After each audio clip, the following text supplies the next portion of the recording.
The law of the Lord is perfect, converting the soul.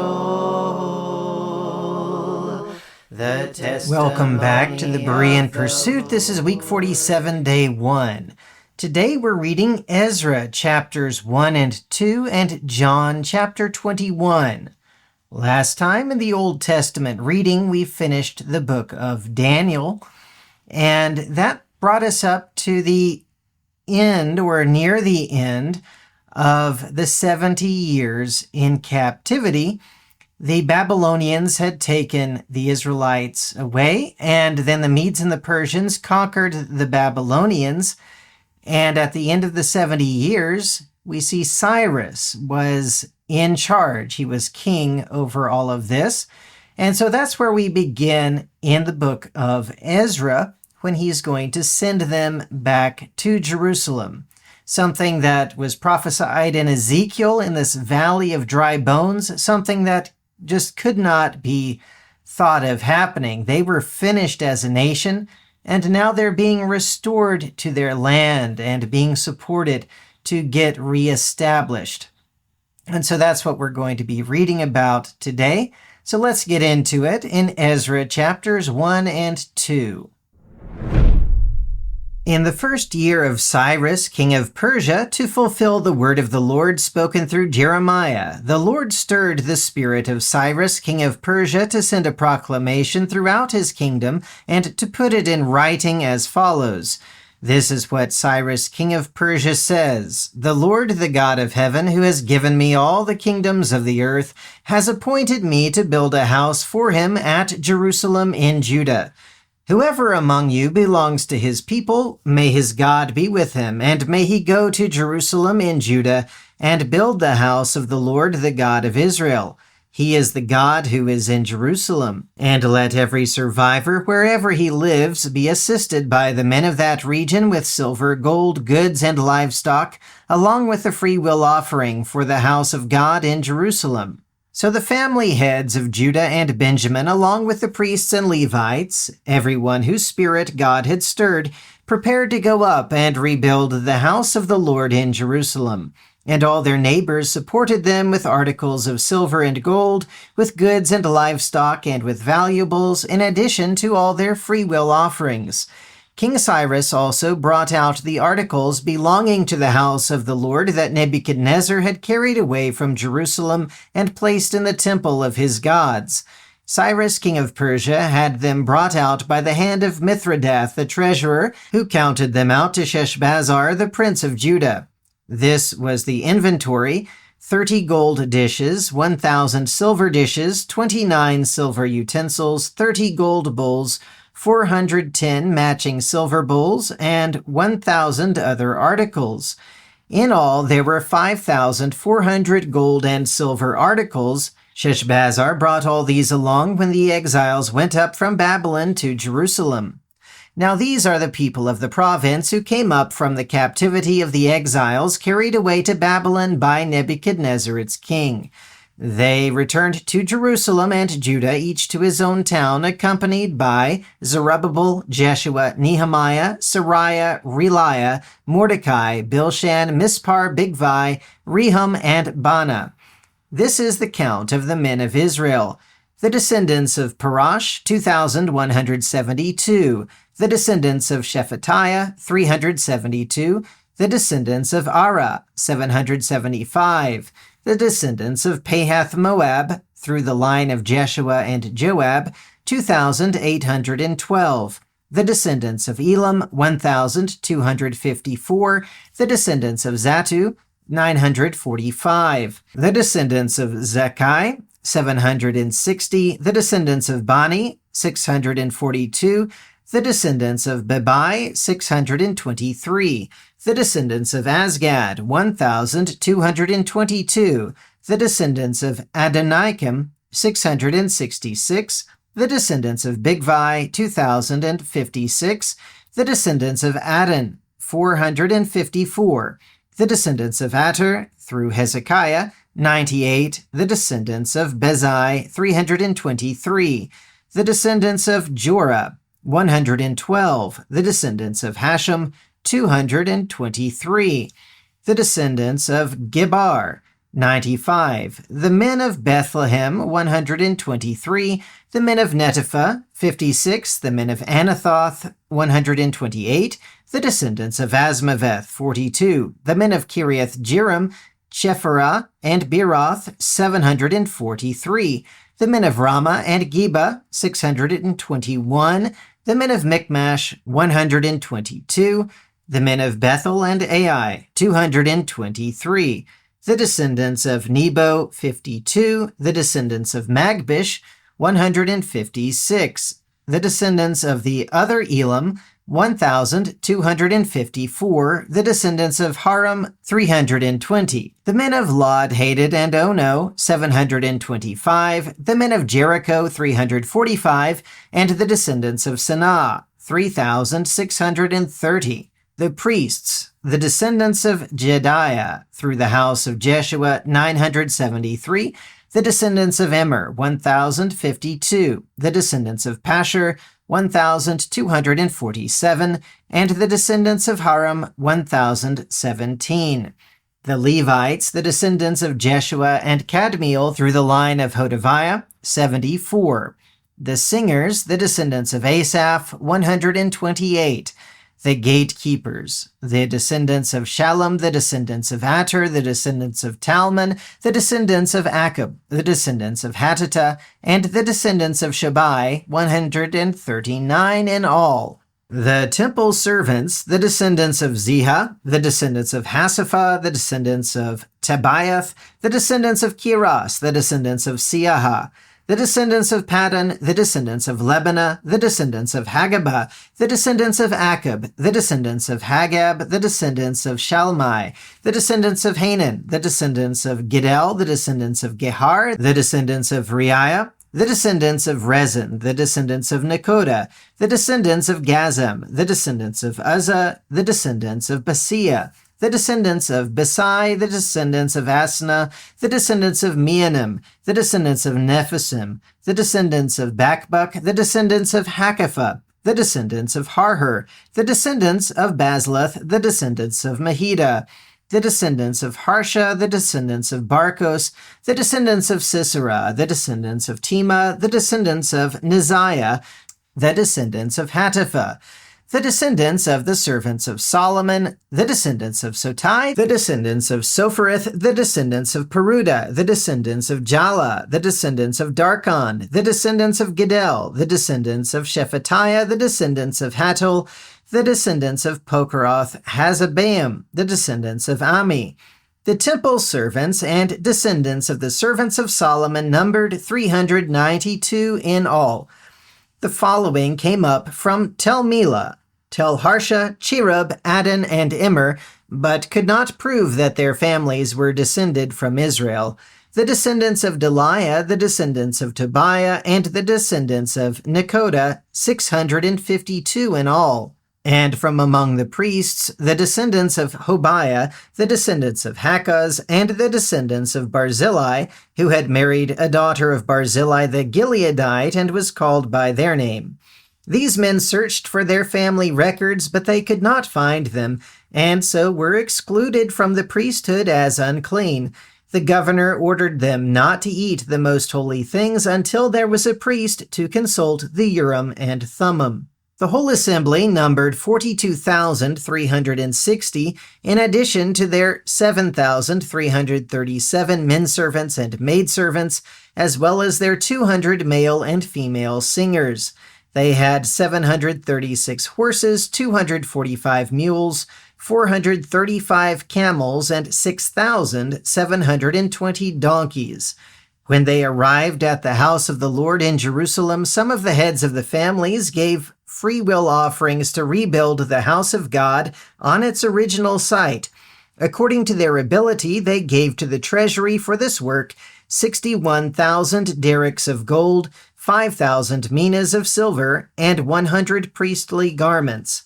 So the priests, the Levites, the singers, the gatekeepers, and the temple servants, along with some of the people, settled in their own towns, and the rest of the Israelites settled in their towns. And now to the New Testament in John chapter 21. Last time in John, in chapter 20, we had Jesus being raised from the dead. Mary Magdalene came and found the empty tomb. John and Peter run to the tomb and they find it empty. And then Mary comes and talks to the angels who say he's not here and he is risen. And she finds Jesus there as well, who tells her to go and tell the other disciples that he has risen, that he's going back to his Father, but he's going to meet them. And he does end up appearing in the middle of them when all of the 12 are together, except for the one who has died, Judas, and Thomas, who is just not there for some reason. And so all of them believe now that Jesus has been raised, except for Thomas. Thomas refuses to believe their testimony. But when Jesus appears as Thomas is present, he believes as well. And Jesus says, well, that's good in some ways that you believe now, but blessed are those who have not seen and yet believe. And it talks about that being the purpose for this book being written, so that all these signs that are done, we would know about it and we could believe because of the evidence. And in believing, we can have life in Jesus' name. All right, well, let's continue. And we're going to read the final chapter today, John chapter 21. Later, by the Sea of Tiberias, Jesus again revealed himself to the disciples. He made himself known in this way. Simon Peter, Thomas called Didymus, Nathanael from Cana in Galilee, the sons of Zebedee, and 2 other disciples were together. Simon Peter told them, I am going fishing. We will go with you, they said. So they went out and got into the boat, but caught nothing that night. Early in the morning, Jesus stood on the shore, but the disciples did not recognize that it was Jesus. So he called out to them, Children, do you have any fish? No, they answered. He told them, Cast the net on the right side of the boat, and you will find some. So they cast it there, and they were unable to haul it in because of the great number of fish. Then the disciple whom Jesus loved said to Peter, It is the Lord. As soon as Simon Peter heard that it was the Lord, he put on his outer garment, for he had removed it, and jumped into the sea. The other disciples came ashore in the boat. They dragged in the net full of fish, for they were not far from land, only about 100 yards. When they landed, they saw a charcoal fire there with fish on it and some bread. Jesus told them, Bring some of the fish you have just caught. So Simon Peter went aboard and dragged the net ashore. It was full of large fish, 153. But even with so many, the net was not torn. Come, have breakfast, Jesus said to them. None of the disciples dared to ask him, Who are you? They knew it was the Lord. Jesus came and took the bread and gave it to them, and he did the same with the fish. This was now the 3rd time that Jesus appeared to the disciples after he was raised from the dead. When they had finished eating, Jesus asked Simon Peter, Simon, son of John, do you love me more than these? Yes, Lord, he answered, you know I love you. Jesus replied, Feed my lambs. Jesus asked a 2nd time, Simon, son of John, do you love me? Yes, Lord, he answered, you know I love you. Jesus told him, Shepherd my sheep. Jesus asked a 3rd time, Simon, son of John, do you love me? Peter was deeply hurt that Jesus had asked him a 3rd time, Do you love me? Lord, you know all things, he replied. You know I love you. Jesus said to him, Feed my sheep. Truly, truly, I tell you, when you were young, you dressed yourself and walked where you wanted. But when you are old, you will stretch out your hands, and someone else will dress you and lead you where you do not want to go. Jesus said this to indicate the kind of death by which Peter would glorify God. And after he had said this, he told him, Follow me. Peter turned and saw the disciple whom Jesus loved following them. He was the one who had leaned back against Jesus at the supper to ask, "Lord, who is going to betray you?" When Peter saw him, he asked, "Lord, what about him?" Jesus answered, "If I want him to remain until I return, what is that to you? You follow me." Because of this, the rumor spread among the brothers that this disciple would not die.